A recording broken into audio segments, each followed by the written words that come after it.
हमारे दोनों बच्चे यंग एज में एक्सपायर हो गए थे। अभी तक हमारी समझ में ये नहीं आ रहा कि कैसे रोएं, कब तक रोएं, कैसे हंसें, कब तक जिएं। मन विचलित अशांत है हमारा जी। हम पति पत्नी का मार्गदर्शन।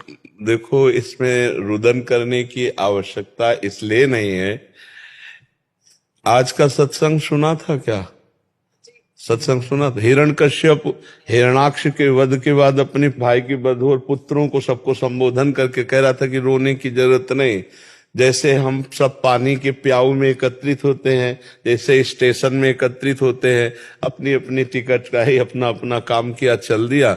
कल चित्रकेतु का चरित्र पीछे भागवत में, तो उसमें था कि चित्रकेतु अपने पुत्र के वियोग में इतने मूर्छित हो रहे थे, रो रहे थे, तो देवर्षि नारद जी और अंगिरा जी ने आकर के उनको फिर संभाला और उस जीवात्मा को बुलाया और कहा, देखो तुम्हारे पिता माता इतना रो रहे हैं, बेटा आओ और हम तुम्हें आयु देते हैं अपने इस शरीर में। तो उन्होंने मना कर दिया। उन्होंने कहा, ये जो रो रहा है अपने को बाप समझता है, ये कितनी बार मेरा क्या क्या बन चुका है, मैं कितनी बार इसका बाप बन चुका हूं, मैं कितनी बार इसका पति बन चुका हूं। ये तो जीव अपने कर्मानुसार आता है। देवर्षि नारद जी, मैं इस शरीर में नहीं रहूंगा, मेरा बस इतना ही कर्म था इस शरीर में और मैं जा रहा हूं, मैं किसी से प्यार नहीं करता, मेरा कोई कुछ नहीं। जब ये आवाज सुनी तो उनका मोह नष्ट हो गया। वो जीव आपके लिए एक सेकंड भी नहीं सोच रहा होगा और आपको वर्षों हो रहे हैं आप उनके प्रति रो रहे हो। यही अज्ञान है, यही माया का भगवान का प्रभाव है। आप भगवान से क्यों नहीं प्यार करते हो? मनुष्य जीवन भगवान के प्यार के लिए नहीं होता, लगता ही नहीं है किसी भी चीज में। यही अज्ञानता है। ये अज्ञानता के कारण बाहर न अंदर कहीं भी भ्रमण करने जाती हूँ। हाँ, बात सही है आपकी, हम बिल्कुल सपोर्ट करते हैं। ये माया का प्रभाव ही ऐसा है, अविद्या का, कि हमें लगता है मेरा पति, मेरा पुत्र, मेरा परिवार, मेरा अमुक, और जब मेरा परिवार चला गया तो अब हृदय जलता रहता है। यही अज्ञान का खेल है। अगर हम भगवान का नाम जप करें और भगवान को पुकारें और वो कृपा कर दें तो रोना बंद हो जाए।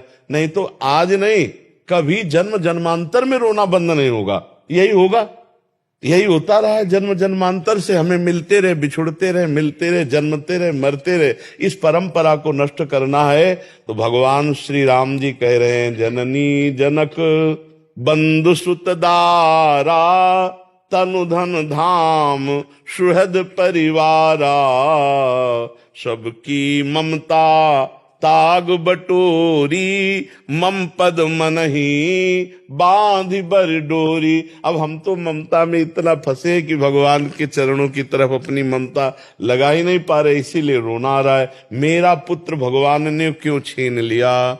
आपका ना था, ना है, ना रहेगा। वो भगवान का अंश है। कर्म के दुख को भुगवाने के लिए वो आपके यहाँ पुत्र बना के अब चला गया।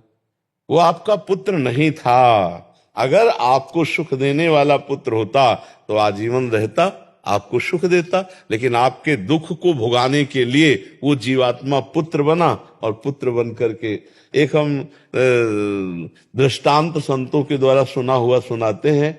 दो मित्र थे, एक गांव से शहर गए काम करने के लिए। अब वहां धीरे धीरे दोनों मित्रों ने मिलकर के पैसा कमाया, फिर वहीं होटल खोला।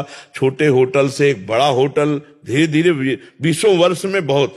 अब वो बड़े मित्र के मन में आया कि यार हम दोनों यहाँ आए हैं, इतना रुपया कमा चुके, अगर एक को मार दें तो पूरे अधिकारी हम बन जाएंगे।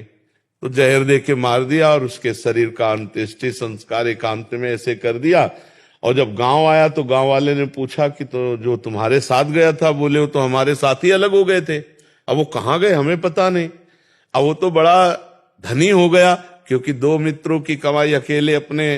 अब वो जमीन गांव में खरीदी, बड़ी अन्न धन और बढ़िया ब्याह हुआ और देर न लगा कुछ दिनों में एक लड़का हो गया। अब तो बहुत सुखी, अपने लड़के को खूब स्वस्थ खवाना पियाना और अमेरिका पढ़ाने के लिए भेजा। खूब महंगी पढ़ाई, लाखों करोड़ों रुपया खर्चा हो गए थे तब तक। जब लड़का नव किशोर हुआ, अमेरिका जाने के लिए योग्य हुआ, वहां पढ़ा। अब वहां बीमार शुरू हुआ। अब अमेरिका में डॉक्टरी शुरू हुई। अब यहां से खेती बिकना शुरू हुआ। व्यापार, आभूषण, खेती सब चौपट हो गए। अब ये हालत हो गई कि लाखों करोड़ों कर्जा हो गए कि किसी तरह बच्चे की जान, फिर भी ठीक नहीं। अब अमेरिका से वापस भारत लाए, और भारत में जब वो गोद में लेकर पिता रो रहा था और कह रहा था बेटा बूढ़ा हो गया, जैसे तैसे करके क्या क्या नहीं कमाया, आज सब चौपट हो गया, अब मैं तुम्हें बचा नहीं सकता, कैसे दवा कराऊं। और बहुत रोए तो वो हंसा बालक और कहा दोस्त पहचाने नहीं, अपना सब पूरा हिस्सा और तुम्हारी बेईमानी का सब नष्ट करके, और मैं अब ऐसे जा रहा हूं कि जिंदगी भर तुम रोते रहोगे। और मर गया, चला गया। कौन आया था? हाँ, दोस्त आया था, हिसाब किताब अपना पूरा।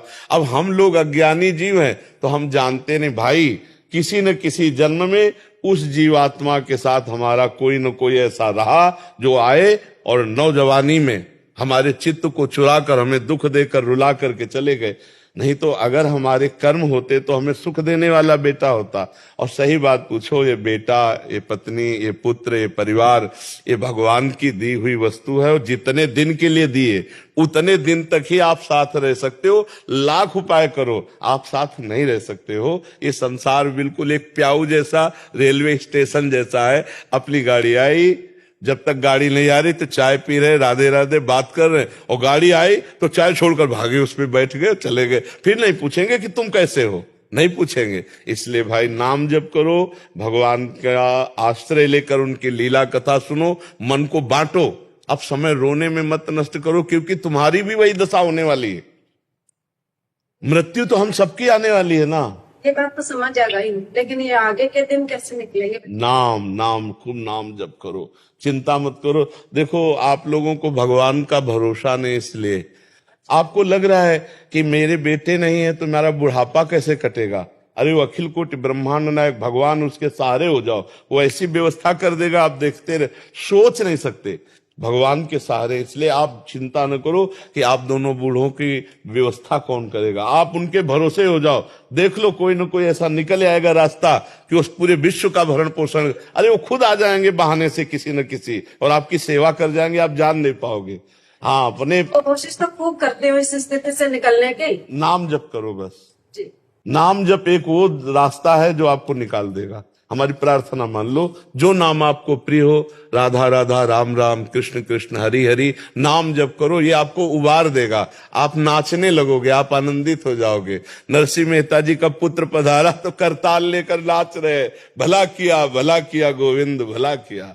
हाँ, श्रीवास जी का पुत्र पधारा, चैतन्य महाप्रभु आंगन में नृत्य कर रहे, हरे कृष्ण नाच रहे, आनंदित हो रहे। देखो हम लोग कहीं न कहीं माया में फंस गए हैं, और माया से मुक्त करने के लिए जा सुनाम भव भेषज हरन घोर त्रिशूल, भगवान का नाम ही इस भव रोग की अचूक औषधि।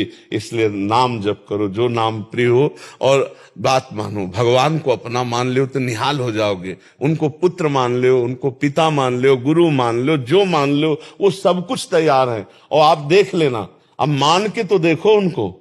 अरे अब कैसे तुम्हें बताए, मान के तो देख लो, निहाल कर देंगे। ई परलोक सकल सुख पावत मेरी सो भैया, कृष्ण गुण संचु। इस लोक में और परलोक में भी परम आनंद मिलेगा यदि नाम जप करोगे, भगवान की लीला कथा सुनो, अधिक समय चर्चा सुनो, क्योंकि मन पुत्र राग से युक्त हो चुका है। तो चर्चा सुनने से मन में वैराग्य आ सकता है, अन्यथा अगर वही चिंतन करोगे तो फिर रोना आएगा और परेशानी आएगी, और यही लगेगा अब हमारा जीवन किस काम का। नहीं, अभी एक साथी है जिसको तुम नहीं जानते, अविज्ञात सखा भगवान श्री हरि। ठीक है।